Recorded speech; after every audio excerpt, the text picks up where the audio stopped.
Dota 2 fans, and welcome to the BTS series number 4, Europe side of it, and Yellow Submarine taking on Friends today.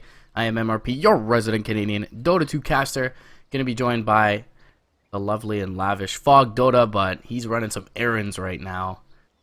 So drop him a line on Twitter and tell him to go over here, because we got a couple of BO2s coming your way on this lovely Thursday. First one of the day, as mentioned previously, is going to be Yellow Submarine versus Friends, and perhaps you'd look at these two teams and say, you know, a little bit tier 2-ish, a little bit unknown, but that is not the case really with Friends. I mean, take a look at the names we have here, and all of them, at least for CIS Dota, are household. Afterlife, No Fear, Yoku, Always Want to Fly, and Undershock.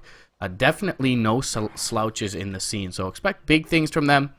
As to a little bit of history for these teams thus far in the tournament, Friends have 2-0'd flip side. Yellow Submarine tied them up 1-1.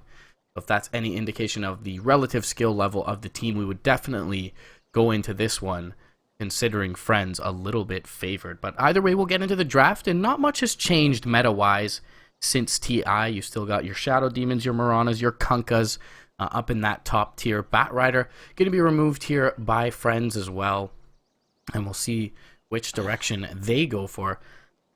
Excuse me. Drow is something that they've banned personally as a team in the first phase almost every game I've seen them play recently. So just not the type of pressure that they want to deal with, not the type of lineup that they want to have to adjust their playstyle towards. So Friends are going to remove that Drought. Marana, as aforementioned, is going to be taken out of the pool as well. And Friends are going to pick up the Oracle, which they tend to favor somewhat, but in fact, I would consider it a bit of a pick ban in this case, as Yellow Submarine is a team that actually runs it quite a bit as well. So a great pickup for Friends here in the first phase, and not something at all that's going to reveal the theme of their lineup going forward. I mentioned kind of the notoriety of these Friends players. Yes, as well, have a lot of good tier 2 players in their hands. PSM, Bogdawajan, Artez, all notable in their own right. So we'll see how they're able to fare up against the Friends here. But as mentioned, guys, 3 BO3 is going to be coming your way on this day. So let me just pull up who's coming up next. Ad Phenom versus Elements, Pro Dota versus Fantastic 5. So already saw Kefka in chat, and Lord knows he didn't do any homework before today, so he's going to have to watch these teams before he plays with Pro Dota in that third series. But either way, we'll hop further into this draft and see which direction Yellow Submarine tend to go here. Already Oracle on the side of Friends. They can get a little bit greedy with their second pick, as Oracle, for the most part, is a very self-sufficient support in terms of not only sustaining his safe laner, but also zoning the off laner. So Oracle, very versatile pick in that sense. They can pick someone who's a little bit more roam, a little bit more jungle heavy going forward for this one. Excuse me. We've even seen Friends run Jakiro recently. They've run a bit of Warlock as well. And they tend to build very team fight heavy lineups. But Yellow Sub, they're going to go for a bit of a lane dominating support in their own right with that chilling touch early on, the Ancient Apparition. This is going to leave them, perhaps, at least in the very early stages of the game, a little bit light on CC until there's a couple levels up in that X for reliable range initiation. But the Ice Vortex is going to combo up very nicely with that Torrent once they do pick up the X. And Cold Feet as well can do some work on top of the Torrent. So very potent combo early on. Kunkka with a little bit of roam potential. AA a little bit less so.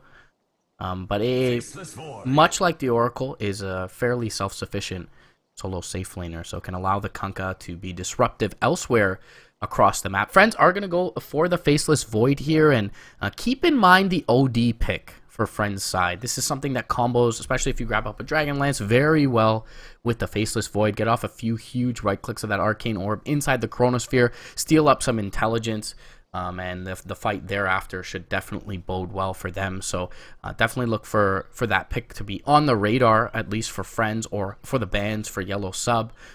There was some Huskar picked up as well earlier in the tournament by Friends, I believe. So not too surprised to see the AA early on. But maybe just something that Yellow Submarine is favoring. And there is the OD ban immediately coming out from Yellow Sub as that Faceless Void slips through the cracks. So definitely a wise one for them. In terms of other carries that can contribute into the chrono, we're looking at Morphling. Okay, so Morphling actually banned by friends themselves. That's a bit of an interesting one. Clinks is always a possibility, but not something that's, first of all, favored all that well. Secondly, is very poor up against the support duo of Yellow Sub, so would be a risky pick. X marks the spot is great against Clinks. He relies heavily on the movement speed from his skeleton walk to be able to extricate himself from any dangerous situation. So that on top of the Ice Blast, which, you know, Clinks is obviously going to rely heavily on having a lot of raw HP by virtue of that Death Pact. Ice Blast going to deal nicely with that. So bit interesting as to the possibilities for carry for friends, but Yellow Submarine, another thing about this Ancient Apparition is that it was perhaps cornering friends into a Void pick. Although Void is something that they're comfortable with, they can't leave a Void in the pool when there's a boat and an Ice Blast in the arsenal of Yellow Submarine. So a bit of a forced pick there perhaps. But I mean, the other thing is about this duo is that thus far for friends is that with a Chronosphere early on, you know, 3 levels in Purifying Flames will most often net you a kill. So, you know, these two in and of themselves are a fairly potent duo, whereas usually you'd have to contribute a little bit more to your Chronosphere, your first Chronosphere, bring over your mid laner perhaps. Oracle and Faceless Void, for the most part, you know, if the target is, you know, 70% HP or in that vicinity, they will get the job done with that first Chronosphere. So Tidehunter is going to be the pick. Sand King, a very wise ban. Not only is it popular across Dota right now, especially in 1v1 melee matches when you're going to potentially have a Void there, but in CIS particularly, Sand King is definitely one of the highest regarded picks thus far. So we'll see where friends go with this. Tidehunter is going to be the pickup here.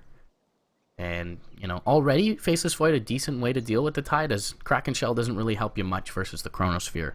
But just a generally tanky target, set up for the boat and the Ice Blast as well, if he's able to get himself an initiation tool. So already the theme of the game thus far is we're going to be team fighting, folks. So definitely going to see some exciting action from both these squads. Both of them are relatively reliant on their ultimates, but I would say that thus far, Yellow Submarine a little bit less so, as the boat is a very low cooldown throughout the game, and they can constantly throw those out. ET is a pick to some extent that's fallen out of favor a bit. Still would consider it top, you know, second tier in terms of picks, second highest tier, but it becomes all the more valuable when you have a Void on your side. You know, Earth Splitter is almost guaranteed to hit on at least one target when you've got the Chronosphere set up, and can be a very devastating maneuver in team fights. You've also got the Echo Stomp to effectively increase the duration in terms of the disable of the Chronosphere if you overlap it nicely. So definitely like the ET pick here. No direct counters in terms of, you know, a Morphling or a Terrorblade on the other side, but definitely look at Terrorblade as a potential pick for friends going forward here, with now the ET on their side and no worry of that to come out. I mean, the support duo was out originally for Yellow Submarine, so it was very unlikely that they would pick it up regardless, but it definitely works well with the Void, and is a decent zoning support. The one thing I would say is that the roam potential is not all that scary for friends, and that's perhaps what gives Yellow Submarine the confidence to pick up this Storm Spirit, who, you know, historically has his weakest part of the game in that first 5-6 minutes in lane. So if you guys are looking for the Fantastic 5 VP game, it's over on BTS 1, so twitch.tv/Beyond the Summit. But either way, we're going to continue forward with this one here, and wow, Luna is going to be the pickup here for friends, and it's another hero that can contribute into the Chronosphere. Dragonlance, you know, essentially the new pseudo Drum of Endurance for these agility carries, works very well on Luna, and the Eclipse as well, of course, is going to be able to contribute a lot of damage into that Chronosphere. It's hard to see any of these heroes in terms of Yellow Submarine side really withstanding the damage of an Earth Splitter and an Eclipse. So, you know, another way to kind of ignore Kraken Shell with the Eclipse there. Storm Spirit seems to be slated to have a good game in terms of it's very hard for them to lock him down. You need a Chronosphere and only a Chronosphere thus far to do that. But one thing this Luna does give them is some definite power in terms of pushing early. And we've yet to see the one position for Yellow Sub, but the quadrant of heroes that they've assembled thus far are not very good at pushing buildings. So Friends definitely put the advantage in their side for now, at least, pending this last pick. Invoker Ban is going to come out for Yellow Submarine side, so Afterlife not going to be able to pick that up for his crew. And definitely always scared of a Exort Invoker with a Vaseless Void on your side. As well, you've got that natural natural order, excuse me, aura. Plus the Forge Spirits, the minus armor there can do a lot of work in tandem with that. Got the Lunar Blessing, so helps out the Invoker's lane, which is, you know, a big part of how he's been nerfed recently. So Puck is going to be, you know, a very stable pick towards the mid lane, something that can potentially silence a Storm Spirit. Not extremely reliable. Coil is going to be nice, but again, not extremely reliable against a Storm. He can kind of just zip away. And it does effectively take him out of the fight if you can land it, but killing this Storm Spirit is going to be a whole nother ball game. Friends, though, they've got a bit of everything. They've got some really good pick-off potential in team fight. Decent amount of push, I would say. For now, it at least surmounts that Yellow Submarine has been able to compose. But the Razor Ban is going to be the one to come out here. So, I mean, Razor, not the most ideal Chronosphere target. If he gets off a static link before that happens, it can really hinder the damage potential of Friend's side. So it's an interesting ban. It's not as if they're really single target focused. They have a lot of magic damage burst as well. So I don't really like the Razor pick all that much for Yellow Sub, but they're going to go for the AM here. Always nice up against the Puck. Good against the Eclipse as well, having the natural spell shield there available to him, but they're going to be applying some pressure as soon as this Chronosphere comes out, and by they I mean Friends, of course. So it's going to be on this Tidehunter Kunkka AA to be able to create space for their two cores. And thereafter, of course, the Storm Spirit can start to create space into the mid-game. Windlace, OP. PSM going to be chasing down. Always want to fly here in the bottom lane, but definitely a bit of a disparity in terms of the goals of the two teams here.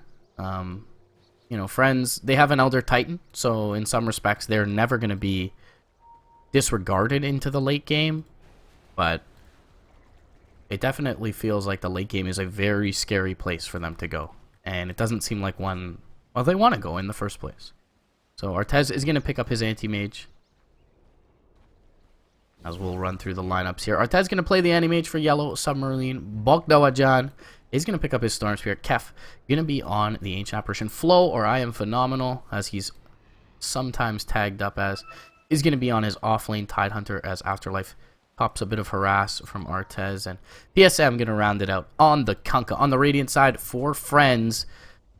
Friends, Rejects, whatever you want to call them. Definitely a bunch of names that we've seen many a times in CIS. Undershot going to be picking up the mid lane. Puck, we're going to have Always Want to Fly, as I just ensure that he grabs the rune here on his core oracle, or his signature oracle. Yoku in the safe lane on this squad, and he's going to be picking up the Luna here, which is going to leave No Fear on the Elder Titan, and over towards that off lane, Afterlife on the Faceless Void. So a lot of talent on this Radiant side. We'll see if they're able to put it all together here already. We're going to see that Dire Observer Ward up on the high ground, potentially placed by the Anti-Mage. Not sure who actually ended up placing that, but that's going to give them a lot of information here early on. I kind of talked about the self-sufficiency of the Oracle in lane, and right now we see No Fear in towards that mid lane. Camp going to be blocked up here by PSM. Always Want to Fly, not holding on to any sentries at this point. Flo, Torrent going to come through. Always Want to Fly could be in a little bit of trouble here with the Torrent, so the Elder Titan will roll through. Astral Spirit's going to be there, gives him a bit of extra move speed, and now Flo going to be the one in trouble. They should be able to bring him down. Tide is going to be the first casualty of this one. And the defensive trialing, they saw No Fear in that mid lane, but he immediately made his way towards bottom, and he will be that extra little factor that tips the scale to bring first blood down. And in some respects, you don't hate that for Yes. I mean, it happening this early is obviously subpar, but in the sense that you want to drag this Elder Titan down to the bottom lane and give your Storm Spirit a true 1v1, that happening hereafter is alright for them. They don't want this Storm Spirit to be, encroached upon by any further aggression in this mid lane, and that is simply because he's just a weak laner 1v1 when there's pressure added from support from the opposite side. So for now, a little bit of pulling happening. They're gonna be wary of the fact that this is blocked up now, and they can hereafter deward it. So PSM already trying to prepare a contingency plan for his Tidehunter as he walks over to the Ancients to stack those up. And always want to be Fly going to be the one to secure the rune as well. He's got level 2 here, so there is potential for a kill with the Purifying Flames. He's getting a little bit low. One right click from the Titan. Oh, got the Fairy Fire off. Not enough. Second Purifying Flames, though, it is there with the Astral Spirit movement speed, but the tower will finish off the Titan. Now Bogdawajan in trouble, maybe. Undershock taking some harass from the tower, has to jaunt out to his orb, and once again, can't go underneath the tower now. Always want to fly, rotating through. One last right click. Bogdawajan does not expect him to just walk under the tower there. Torrent will connect. Illusory Orb coming through from Undershock, and Gush is going to be there.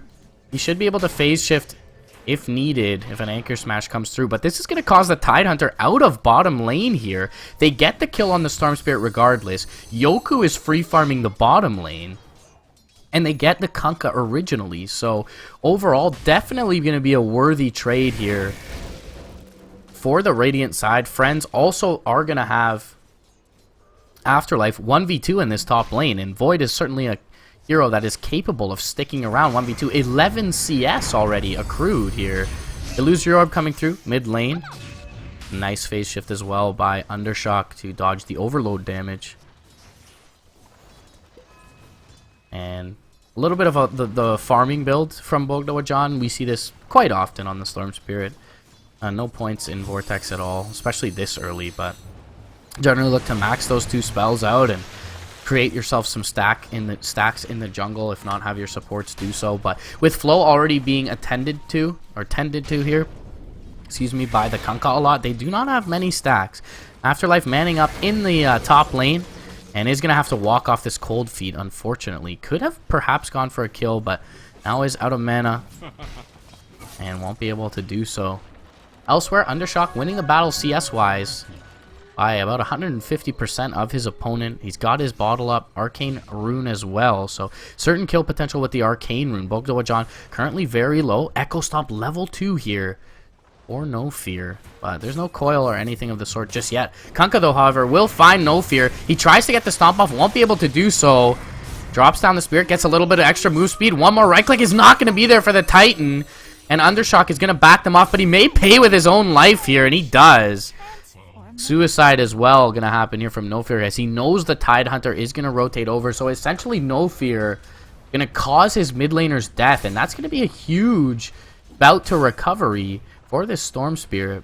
Pick himself up 200 gold along with his Kunkka nearing 300, and a couple hundred experience going is the bounty going the way of those 2 heroes. So nice bit of a gift.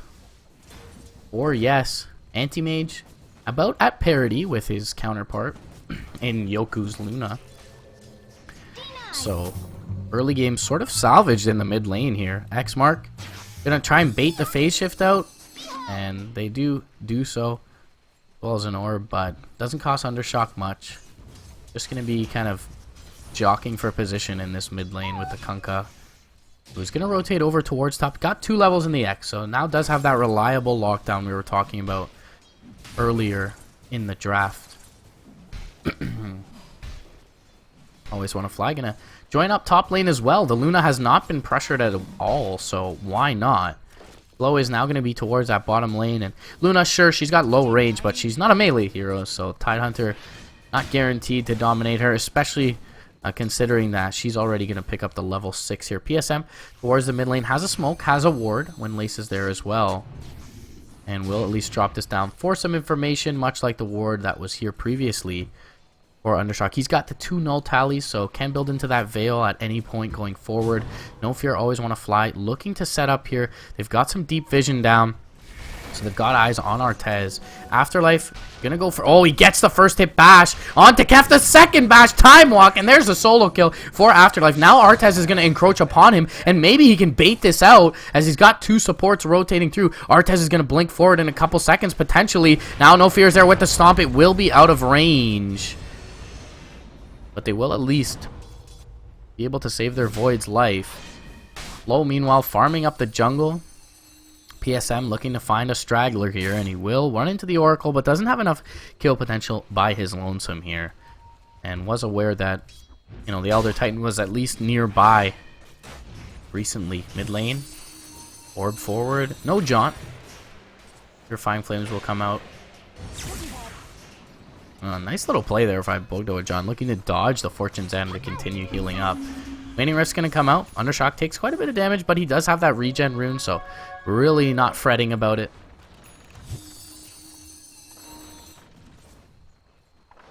And all of a sudden, with that pressure applied top lane, 10 CS advantage for Yoku. Got a lot of denies too, but no one's really been in his lane.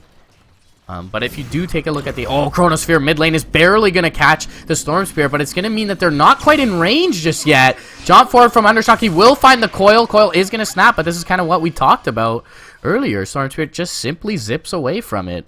So unreliable, to say the least. And that's a Chronosphere off the board for 2 minutes for this Void for friends. So that's a big rotation coming over to no avail for them. And...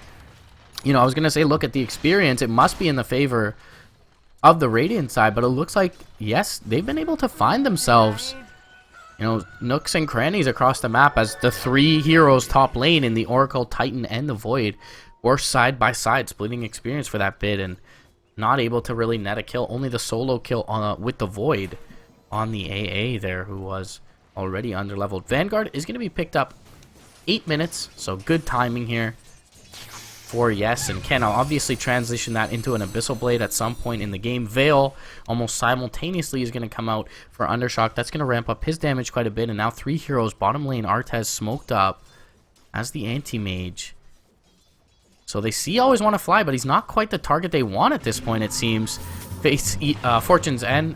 Fate's Edict, excuse me, gonna come out to disarm Artez, and it looks like they'll just sacrifice Always Want to Fly, but the coil comes out. It's gonna connect on 2 with the Fortune's End there. John Ford from Undershock's gonna put him out of position. Ravage only connects onto 1. Now Yoku's gonna come in. He doesn't have enough mana for Eclipse though, and he's all by his lonesome. Waning Rift hits onto 4 though. Now they turn with the Eclipse. Artez gonna get the Mana Void off in time, but he will be able to blink out. Flow now in trouble. Gets the Anchor Smash off. The damage reduction is there, and Bogdo-John is very healthy. No Fear needs to be careful as well. Beautiful Mana Void from Artez. Gets off with 1 right click left, and Always Want to Fly simply out of position there is going to be the casualty. Ravage was really not very good at all for Yellow Submarine, but they come out on top in that one, and Artez able to be there to pick up a kill. So definitely worth his time out of lane. And now that he has a Vanguard, can farm the jungle reliably. I mean, one thing you want to do with this Luna in the early game, no Eclipse, is ward this up, let the anti-mage kind of farm this area and pressure this lane, perhaps be able to bring it down. Now, they won't be able to do that for the next bit because there's no Ravage and no boat, but look for them to do that thereafter pretty quickly. So Yellow Submarine very happy with that engagement. I mean, farm still going the way of friends overall. And that is because the anti-mage lane has simply just been pressured more. You can see Yoku. He's actually not been able to put any damage on this tower thus far, which is a bit concerning. Did go for the glaives over the Lunar Blessing and has kind of kept his lane dragged back as he's had no support with him. So definitely the wise decision not to push too far forward all by his lonesome. But you would want a little more damage done. But already you see just 1 wave of creeps and they're putting in 40% of this tier 1's HP. Whereas, you know, on the opposite side... and they have yet to put any damage into the tier 1 of the Radiant. So, friends, they've got their Chronosphere up again, and now you will see them group immediately. Boat going to come out. Yoku's just simply going to walk forward. Nicely played by him, and that's going to be a boat off the table. They may even go for 2 towers here. They have a Chronosphere if Afterlife wants to TP in. He's got a Mango as well, so it is able to kind of TP and get the Chrono off. He's forced to time walk out top lane, however. So they get the tower for now. Eclipse up in 14 seconds. Bogdoajan is going to put a little bit of pressure into this mid lane tier 1, but it should be responded to relatively shortly. Tread's going to be completed up on the anti-mage and now can make his way towards that Battle Fury.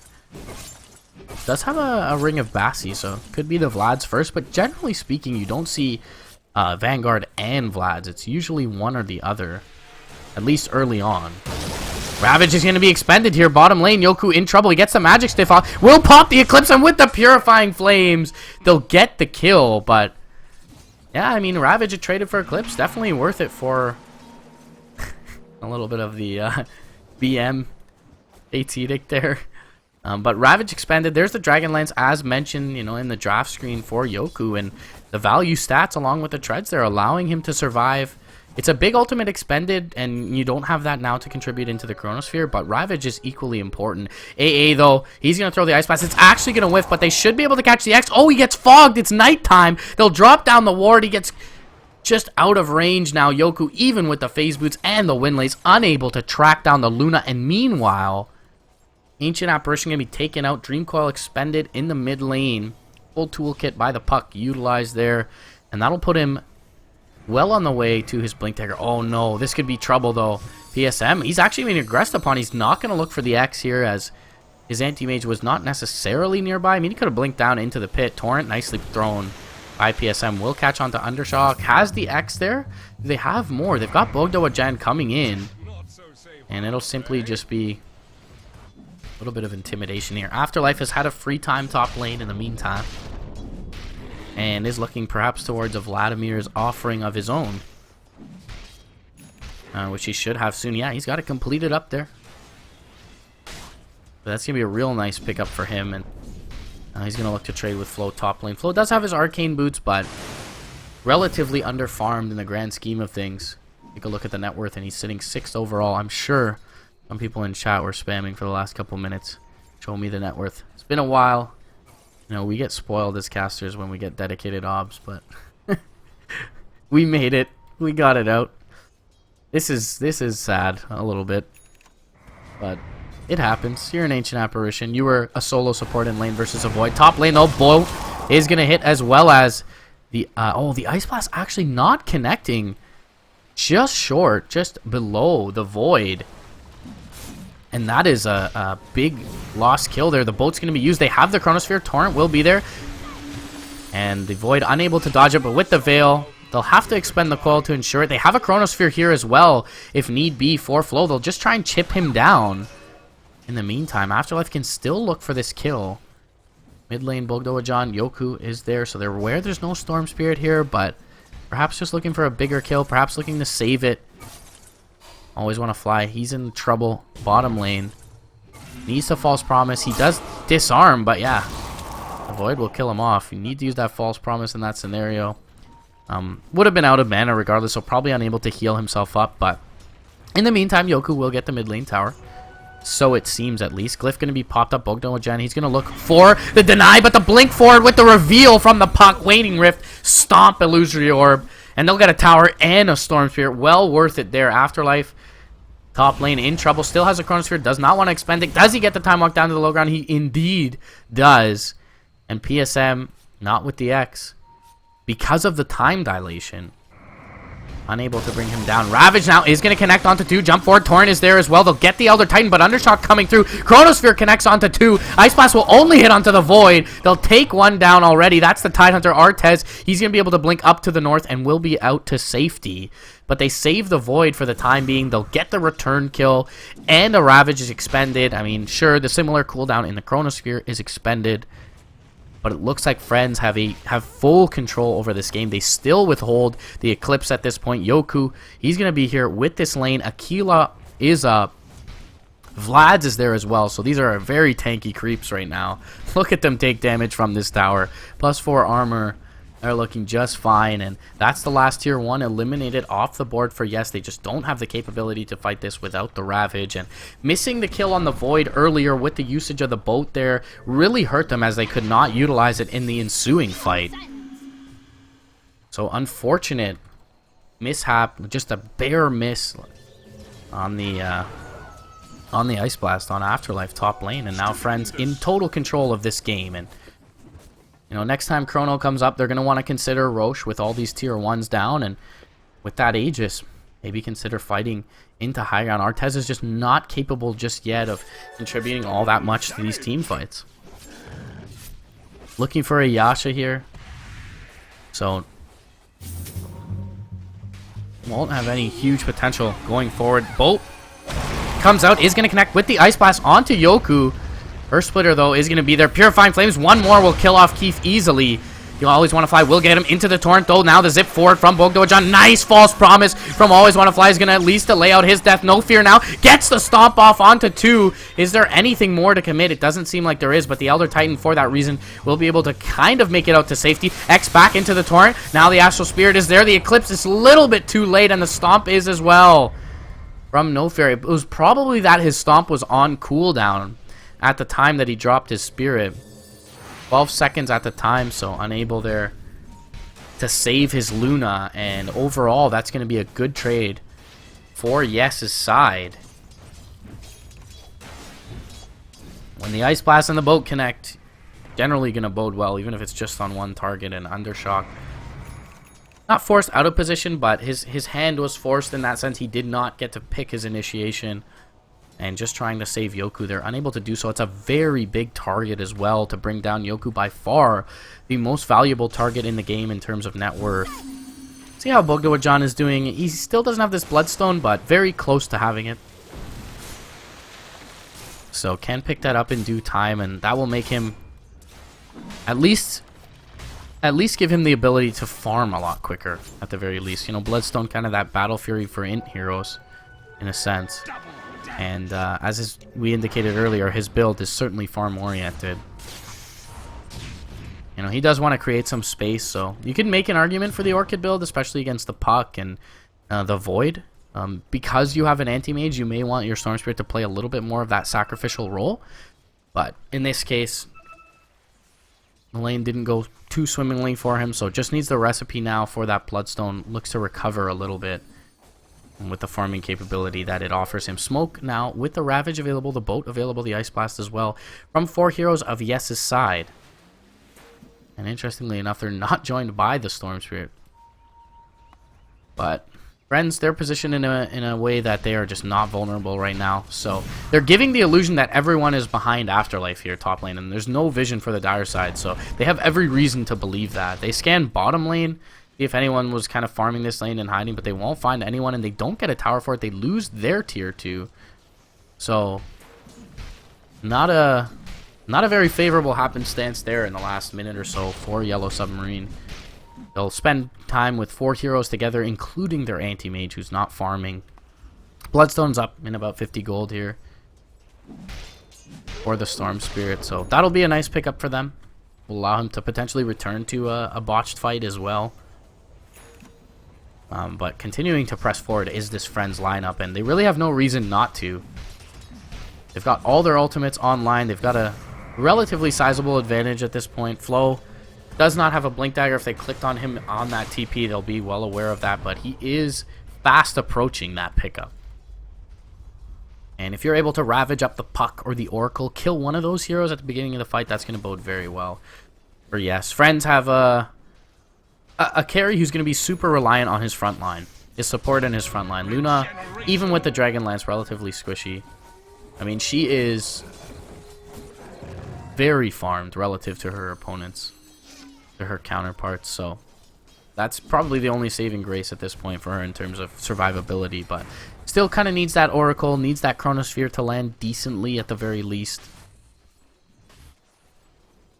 So taking out either of those heroes, those control heroes, you know, Puck, Void, Oracle, is going to bode very well for Yes if they can do that during the Ravage. Glimmer Cape's going to be picked up here by PSM. A lot of magic damage on the opposite side, so it's a great item to have. Boots finally grabbed up by Keith, top lane. They're going to throw out the Ice Blast. Oh, Bogdojan, he's been Chronosphered. Not sure how that happens, but they'll land the Ice Blast. Just a glancing blow onto Undershock. He will be able to TP out. PSM just out of range to find that X, and Killing the Storm Spirit immediately after he picks up the Bloodstone. I mean, that feels terrible. It seems like the general curse when you're playing in a pub. You pick up the Bloodstone, a minute later you die, and the rest of your game just goes to shit. Aside from that, BKB, we talked about the squishiness, extra 10 strength, as well as the spell immunity now going to come out for the Luna, and that's going to be huge. I don't see why they wouldn't go for Roche here on the next Chronosphere and then look at high ground. Maybe even just look straight at high ground. This tier 2 relatively weak in the mid lane. If they take that out, that's one of the last bastions of defense towards the Roche pit. Afterlife. Is he scouted here top lane? Not yet. Now he is. X will find him. He time walks a little bit early, and he's likely going to drop here. Boat is going to get the time dilation off the Ice Blast. Chilling effect will hit at least. Wow, they expend the Ravage. Interesting decision to expend the Ravage there. And wow, Zip is too short here. Stormseer thinks better of it. Meanwhile, BKB was popped on illusions from Artez's Manta style from Yoku. That's his 10-second charge down the drain. So that almost makes the Ravage worth it, it feels. They can't go for Roche without a BKB charge. They can't go for a tower. They have no Chronosphere available. Or no Void, at the very least. Chrono will be available when he's up. But Undershock, invisible mid lane. Oh, he doesn't connect on the Waiting Rift. And that is going to cost them the kill. And it looked like a short blink as well, did it not? About from here to here that he blinked. Definitely didn't look like the full range. So misplay from Undershock there is going to cost them a big kill. We'll be able to jaunt out, but the X does find always want to fly, and into the torrent he goes. Gets the Fate's Edict off, so won't take the damage. Now the jump forward, Chronosphere on to 3, but do they have the follow-up? Earthsplitter coming in from the east. Illusory Orb brings down 1. That's a Storm Spirit. Artez in trouble. Manta's up, tries to get up with the bash. Bash on the Anti-Mage brings him down. PSM's in trouble. He's time dilated up. Time walk to the high ground, finishes him off. Flow, he's all by himself, and they walk up the high ground confidently and get punished. Yes, 5-man wipe on the sidelines looking for that Oracle. And you can't blame them for going for that. They know the BKB is down. But they don't have Ravage. Afterlife respawns, and they gotta know that tier 1 is still up. TP's in, gets a perfect chrono as they walk up into the choke. And it originally didn't look like the damage was there. There was no Eclipse in that fight. But the Earthsplitter, we talked about it in the draft. It's enough. Just level 1. On top of the orb to bring down that Storm Spirit. And then a couple of very fortunate bashes for Afterlife is going to be able to net him the kill on the Anti-Mage, and that does not feel good if you're Yellow Submarine. But not only will it cost them the fight, with the Lunar Blessing, it'll cost them the Roche as well. They'll look to go bottom lane here as Artez is going to TP forward, but it will not be here in time. Ice Blast will connect nicely, but they've got Fate's Edict if they need it, so they're fine. Immediate smoke up after the Aegis. And do they want to fight here? They've got Yules on the puck, so even with the little bit of damage they've taken from Ice Blast, they can look to fight. They'll clean up the wave mid. Nicely positioned, though, are the Dire Heroes, and no fear, he's going to die here. Zip forward. PSM will find the kill with a tick of that Torrent. And this will at least delay the high ground push, but it's not going to be a major win for Yellow Sub. Well, and Mant's off the Fate's Edict. They'll get another kill. Mana Void finishes off the Oracle. Jump forward, Waning Rift connects onto 3, and Undershock will simply get himself out of the fight. Jump forward, though. Ravage connects onto 2. Bolt will be there onto Afterlife. Ice Blast will finish him off. Kunkka actually picking up the kill there. Now Yoku, he's manning up against 5. Illusory Orb coming through. He gets the Lucent Beam off. That's the second BKB charge. Almost completely wasted by Yoku here. He tries to get something out of this Eclipse, but it's pretty much split up. And the Spell Shield will keep the Anti-Mage alive. He does have the Aegis, however, will come back up. And they'll get at least the Kunkka out of it. Undershock will finish off the Tide Hunter. I don't know, though. Do you take that fight? I feel like you just wait to be as 5 and have your BKB and your Eclipse up. I mean, regardless, they'll take the advantage here. And this will mean the tier 2, so that definitely makes it worth it here. What do I know? But very ballsy play by Yoku. You can just feel with the completed up Manta style now how tanky he feels. Dragonlance, BKB, Manta style, treads. 9 seconds of immunity in that fight, and really was not worried about anything. And in some sense, he's very insightful with that play, just in the sense that there's no physical damage yet. I mean, Tidebringer is level 1. You know, with the Vanguard Manta build, no Battle Fury on Artez. He's really not hitting all that hard. Going for an MKB, maybe a Basher. Yeah, probably into the Abyssal Blade. It's a bit of the lower hanging fruit. And there's no Butterfly impending yet for this Luna, but I mean, Artez, he's almost built entirely to fight on this Anti-Mage, and thus far just, I mean, it's worked out in kind of flashes, but not really as the grand scheme of the game dictates. And you know, if they were looking to fight, I kind of gonna want to go back to why isn't it an Orchid first on Bogdawajan? I mean, I know that's certainly not a common build any longer, but you know, they're constantly looking to take these engagements around Boat, Ice Blast, and Ravage, and you know, there are 3 heroes on the opposite side of the field in the Oracle, Puck, and Void who get devastated by Orchid Malevolence. So interesting choice regardless. Things still going pretty well for the Radiant side. 12k net worth lead at this point. About 6k in the way of experience. And they will just continue to farm. They've got pretty much the entirety of the map control.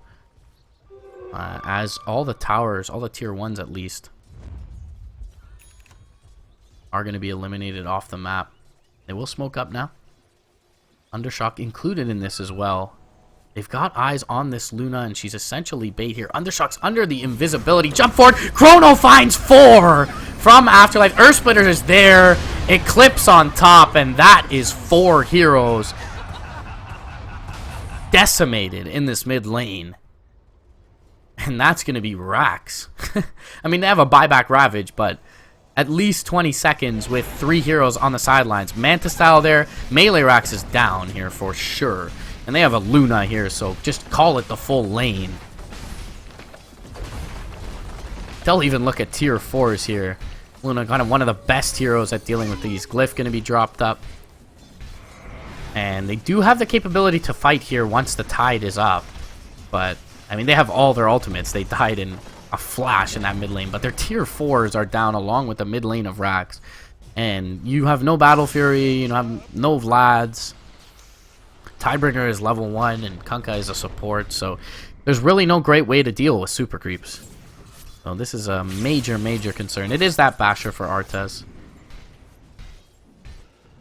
But I mean, BKB, Manta, Dragonlance, Ultimate Orb now on top of that. Likely into the Scotty here for Yoku, and there's just no way an Abyssal Blade is going to be enough to kill this Luna off. Undershock blinks out to the west and will be chased down. First hit bash. There's a jump forward with the Vortex, and Undershock will die here. Bomb connects onto 2, but they're not looking to re-engage as not really present. Meanwhile, though, top lane pushing in. And Bogdawajan will jump back to deal with that.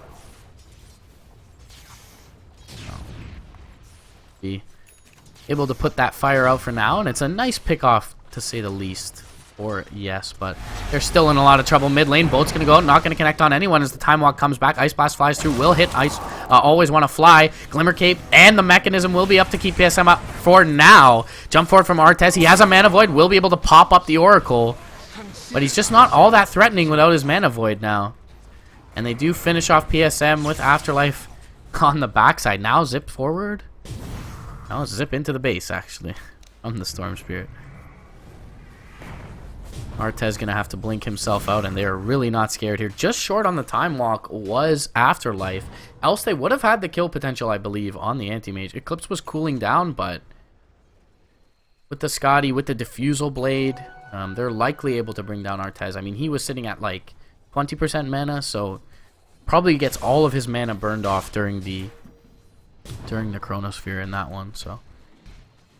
Lucky to make it out alive. Bottom lane. Oracle once again dying, but I mean, always want to fly. He's still quintupling the net worth of his counterpart in Kef's AA at this point. Has a Blink Dagger, and really that's all he's going to need. Aether Lens would be nice. He's already got the Arcane Boots and the Urn up, so Aether Lens is not too far of a cry away.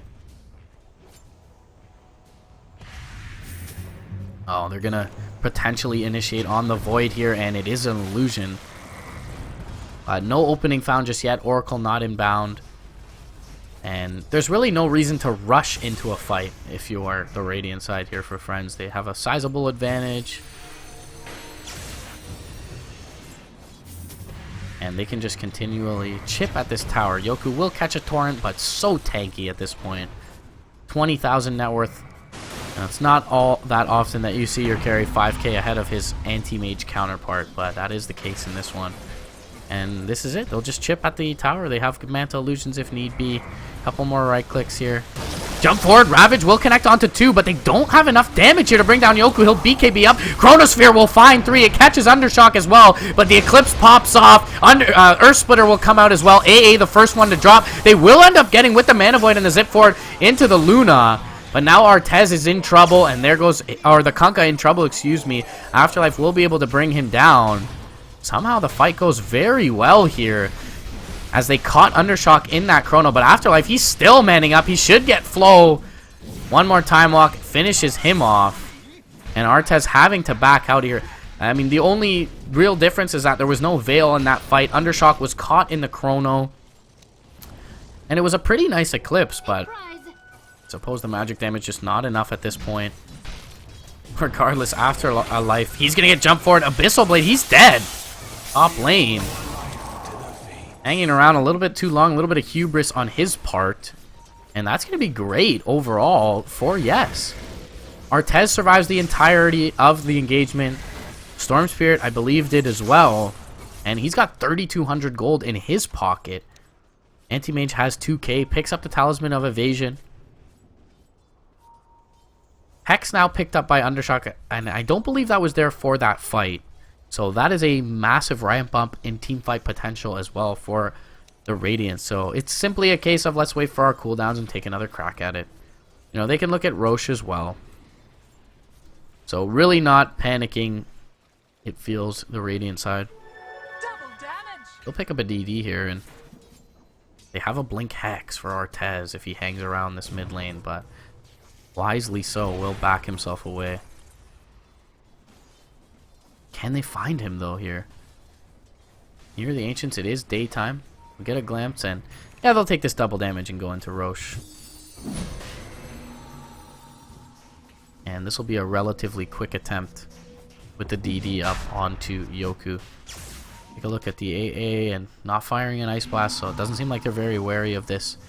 They had their high ground ward dewarded here by this recently placed sentry, so the scan actually finds an illusion. It is the anti-mage illusion, but those will get immediately popped as they look to attack Roche, and there's the Aegis. So everything that is needed is acquired now for the Friends side. And it definitely feels like they can poke at high ground. Orchid completed up. Could be a Bloodthorn here as well for the Storm Spirit shortly if he opts for that. His buyback is 1,000 gold at this point. So has just about enough for a Bloodthorn if he wants it. Definitely not the greatest item at this point, but isn't bad. You know, you get a nice Tidebringer crit on the Bloodthorn target. Always going to help. Pipe going to be completed up by the Titan, and this high ground ward will now be dewarded, but at least for a moment scouted the entirety of the lineup. Afterlife, though, he catches a 3-man Chrono. Now Undershock is there out of it. Eclipse pops up as well. Earth Splitter is there. Bogdoajan looks to find a kill on the Oracle, but he'll just die under the Eclipse for his troubles. And 4 heroes on the sidelines, 3 of which have buyback, but yeah, it's all for naught at this point. And wisely so. Yes, we'll call this first game. I mean, tier 4 was down regardless. They could have just gone straight throne at that point, so nicely played overall. A couple of mistakes in the mid game from Friends, but very direct in what their lineup wanted to do. Ooh, I get to use this. I've never casted with the post game yet, so sure. We'll look at some graphs. We'll look at the scoreboard, but either way, guys, it's BTS series number 4. Can be the first game of the day. Friends versus Yellow Submarine. Friends are going to take it 1-0 off the back of what I want to say was just great play all around. Afterlife, for the most part, I would put it on MVP. Him and Undershock definitely playing very well. Their combinations were near flawless for the most part, but definitely feels like Afterlife's Chronos and his lane play overall were very confident. and he looks super comfortable on the hero, and that's why you see them pick it up in the first phase. So overall, nicely drafted. Perhaps the lane's a little bit vulnerable here for Yellow Submarine side. They had to kind of tend to their Storm Spirit very often in the early game, and that allowed the Luna essentially to free farm. It meant that Flo was a little bit underfarmed on the Tide Hunter, and Artez did get pressured from time to time as well, only having that AA in his lane. So we'll see if they're able to kind of put the pieces back together and look for this tie. It is a best of 2 format in this early stage for the BTS Series 4. But for now, Friends are going to take a 1-0 victory, and I believe that puts them with 3 wins and no losses thus far in the series. So MRP here, guys, going to be back with the second game of the day. 3 best of 3s overall coming your way, and 3 best of 3s over on twitch.tv/Beyond the Summit as well. For the first run of those games, so be sure to check that out as well. So second game coming up, Friends versus Yellow Submarine, and then Ad Phenom is going to be playing up in the next series of the day, and they're going to be up against Elements Pro Gaming. So stick around, guys. We'll be back with more BTS Series 4 after this short break.